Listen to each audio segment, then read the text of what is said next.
Two cis women just got kicked out of a hotel bathroom because they didn't look feminine enough. Still think the bathroom debate is only about trans people? So here's the scoop. There were two cis women, meaning they were assigned female at birth and still identify as women. They were at a Kentucky Derby event in Massachusetts, Boston to be exact. While they were using the bathroom, a male security guard walks into the women's restroom. I'm gonna say it again. A male security guard walked into the women's restroom and began banging on the door. She was so shooken up, she pulled up her pants, didn't even get to tie him up. And she comes out of the bathroom and he's demanding that she leave the restroom because he thinks that she's a man. He then proceeds to force her to prove that she's a woman by showing her ID.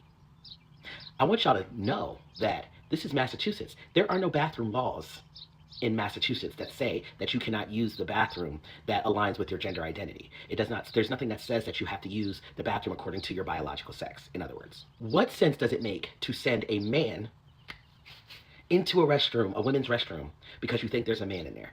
How many more times is this going to keep happening? How many more times are y'all going to send men in authoritative positions into women's spaces under the guise of protecting women? That doesn't feel safe. That doesn't sound safe. Am I bugging? This is what I've been saying. These bathroom laws are not about protecting women. They're about policing how people look and how people act, namely women.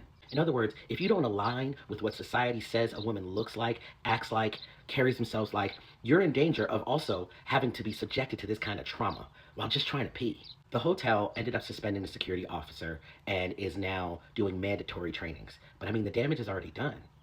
Like, to what end? When do we stop allowing random people to decide who's woman enough and who's man enough and who, like, when do we get to decide that? Not to mention, as this was going down, there were women in line for the bathroom heckling this woman, talking about, yeah, get him out of here, he's a creep. Whole time, she's a woman. So the question is, how many more people need to be traumatized before we recognize that these policies hurt everyone?